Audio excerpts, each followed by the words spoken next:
Si vous êtes soucieux de l'environnement et du climat, le défi Énergie Déclic pourrait bien vous intéresser. Pour en parler avec nous, je reçois aujourd'hui Maria Diaz-Munoz, chargée de mission énergie à l'ALEC de Saint-Quentin en Yvelines. Bonjour et bienvenue sur Sensation. Merci. Alors on va parler dans un instant du défi Énergie Déclic, mais avant ça, pouvez-vous nous expliquer les différentes missions de l'ALEC de ski ?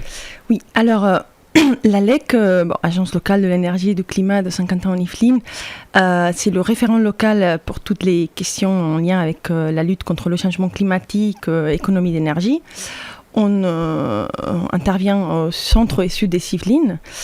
Et on a deux missions principales, un rôle d'accompagnement et conseil auprès des particuliers, collectivités, entreprises, dont notamment on anime l'espace vert.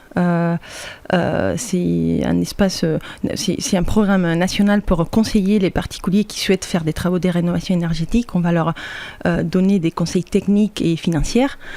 Et on a... Dans ce cadre-là, on a aussi le CEP, Conseil énergie partagée, on a une plateforme de rénovation énergétique et notamment aussi un accompagnement des copros plus approfondi. Et de notre part, on a un autre rôle très important de formation et sensibilisation auprès surtout du grand public, dont notamment on anime différents défis. Aujourd'hui, on va parler du défi énergie, mais on anime aussi un défi zéro déchet. Et à moyen terme, on animera aussi un défi alimentation. Donc beaucoup de défis toujours dans cette optique du respect de l'environnement. Vous soutenez le défi Déclic qui a pour but d'agir pour le climat et contre les émissions de gaz à effet de serre. En quoi consiste ce défi ? Alors, défi Déclic, c'est défi citoyens locaux d'implication pour le climat et la sobriété. Ce défi, c'est coordonné par Leclerc, c'est un réseau de transition énergétique, et remplace l'ancien FAEP, Famille Énergie Positive. Je ne sais pas si vous avez entendu parler, c'était un défi qui a un concours d'économie d'énergie qui existe depuis 2008, dont consiste en aider à apprendre aux participants à faire des économies d'énergie chez nous, qu'avec des petits gestes et sans perdre de confort. Donc l'idée c'est de faire 8% d'économie d'énergie par rapport à la saison hivernale précédente. Donc en fait le défi a donc pour premier objectif d'agir pour le climat, mais dans un second temps, il pourrait offrir aussi des économies aux personnes qui y participent. Oui, c'est eux-mêmes qui vont faire des économies en appliquant tous les gestes, les petits éco-gestes qu'on va leur apprendre en cours de route. Ce défi aussi, c'est très important de participer en équipe, parce que l'idée c'est aussi de créer des moments de convivialité.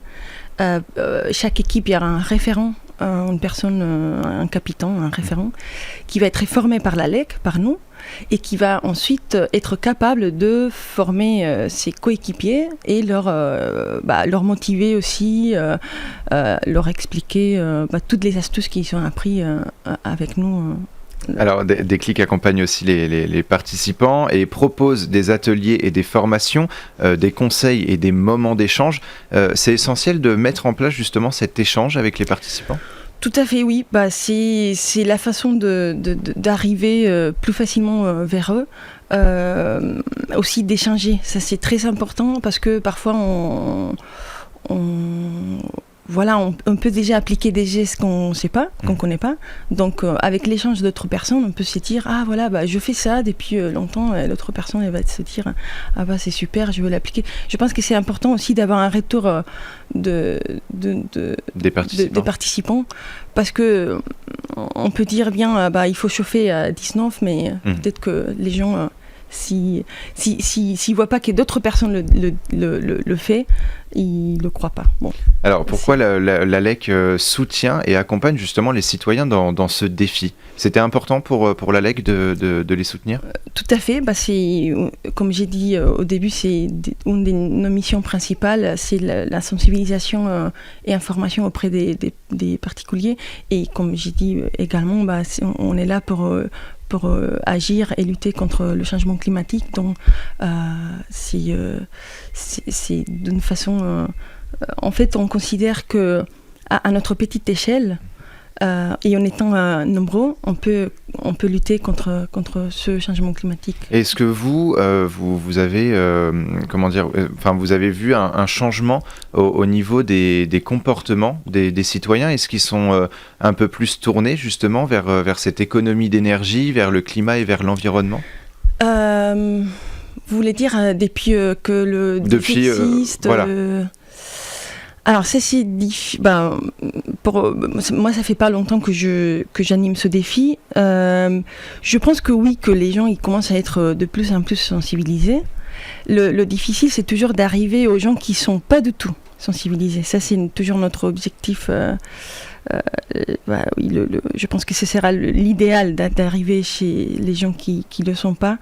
Mais c'est toujours compliqué. Donc, alors, quelles sont les choses à faire pour réduire sa consommation d'énergie? Des gestes simples au quotidien? Alors, je ne veux pas trop en parler parce que sinon les gens apprendront rien au défi. Mais déjà, une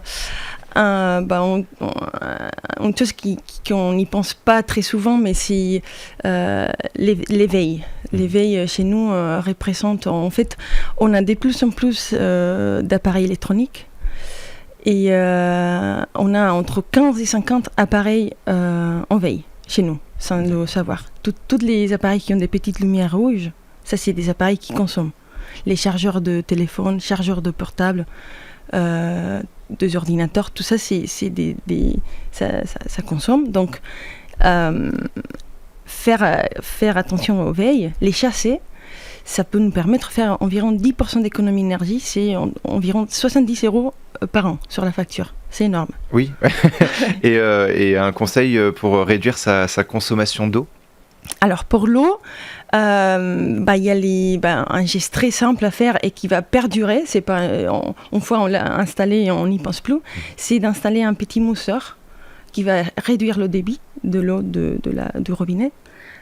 Aujourd'hui, un robinet, avec une pression normale, il va avoir 2 litres par minute de débit. Donc, on peut installer des mousseurs qui vont réduire ce débit à après ça dépend, entre 6 et 8 litres par minute.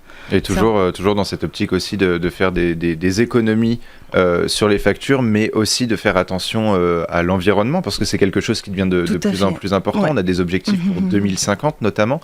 Le défi s'adresse aux foyers. C'était important de s'adresser justement aux familles pour ce défi. Oui, en effet.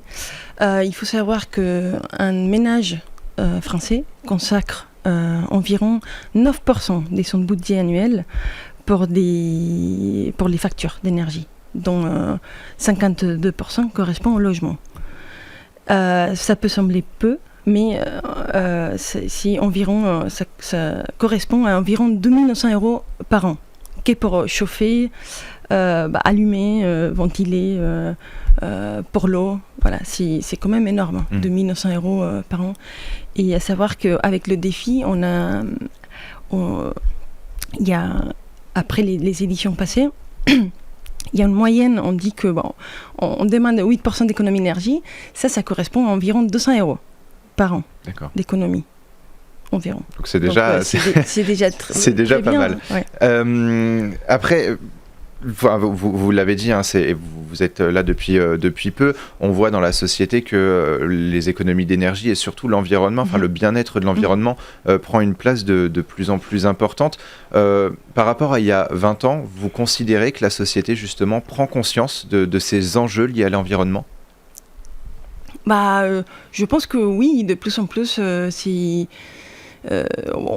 le voit aussi par rapport au défi, surtout le défi zéro déchet. On a chaque année beaucoup de gens intéressés et on voit que c'est un sujet qui commence à être très très important. Alors justement, c'est un autre de vos défis que vous soutenez. Oui. En quoi consiste ce défi ? Le défi zéro déchet, pareil, on va accompagner les particuliers en partenariat avec des associations de territoire pour réduire le poids de la poubelle. Donc, pour l'édition précédente, on a eu en moyenne 40% des réductions. C'est énorme. Donc au moins dans l'agglomération de Saint-Quentin en Yvelines, on a une évolution et les gens font quand même de plus en plus attention et sont de plus en plus exigeants, on va dire, sur l'environnement. Oui, je dirais oui. C'est mon humble avis. Eh bien parfait, il faut que ça continue alors. Merci beaucoup Merci. Maria Diaz-Munoz d'avoir été avec nous sur Sensation. Je rappelle que vous êtes chargée de mission énergie à l'ALEC Ski. Pour plus d'informations, on peut retrouver votre site alecski.org. Et pour revoir ou réécouter cette émission, rendez-vous sur notre site et application Radio Sensation.